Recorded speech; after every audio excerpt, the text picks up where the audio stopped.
In this lecture, we will read about the conclusion of this chapter. In 1804, Napoleon Bonaparte crowned himself Emperor of France.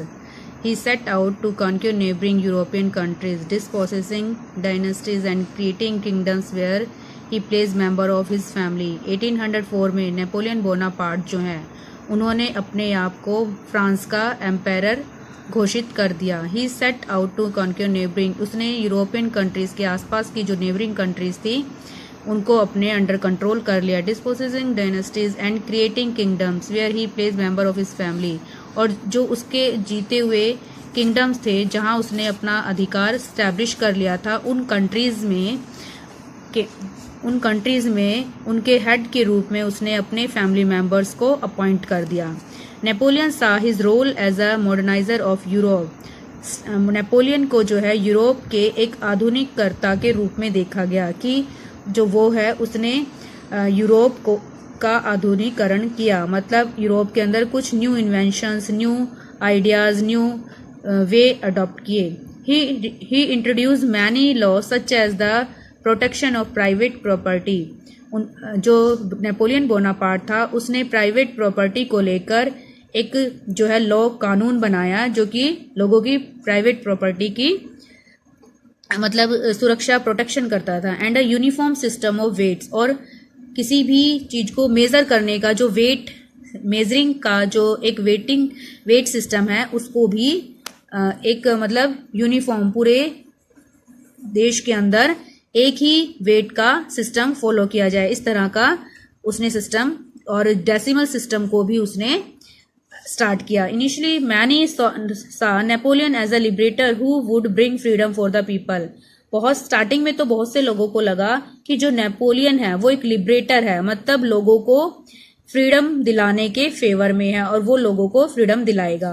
But soon the Napoleon armies came to be viewed everywhere as an invading force. लेकिन जल्द ही जो Napoleon army थी उसे लोगों के ऊपर अत्याचार करते हुए या लूटपाट करते हुए देखा गया. He was finally defeated at Waterloo in 1815, जिसकी वजह से उसे वाटरलू के 1815 में वाटरलू के अंदर जो युद्ध हुआ उसके अंदर उसकी हार जो है निश्चित हुई. Many of his measures that carried the revolutionary ideas of liberty and modern law to other parts of Europe had an impact on people long after Napoleon had left.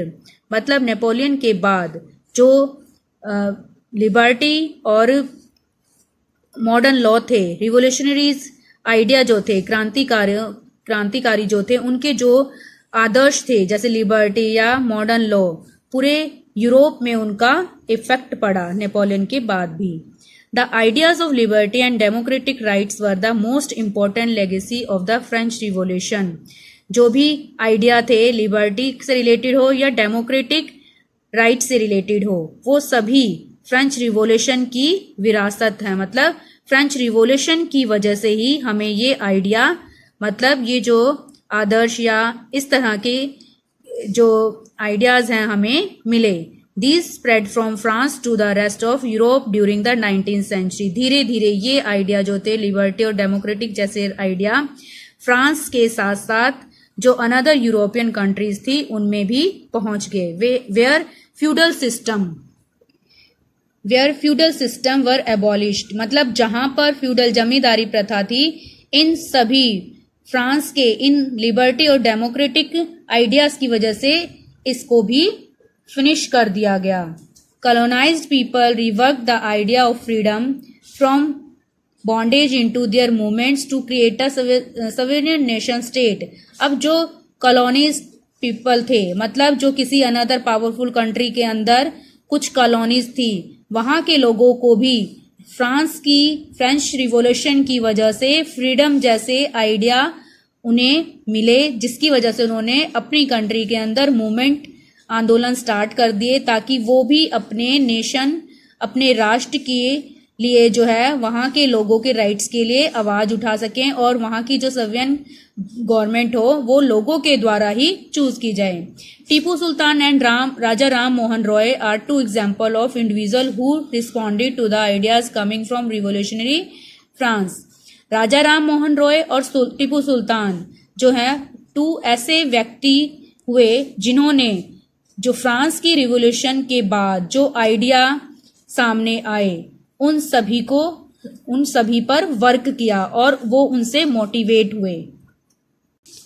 इन सभी आइडियाज को अपनाते हुए ही टीपू सुल्तान जैसे जो रूलर थे उन्होंने अपने nation के अंदर भी इन आइडियाज को फॉलो किया और अपने फ्रीडम के लिए एफर्ट्स किए।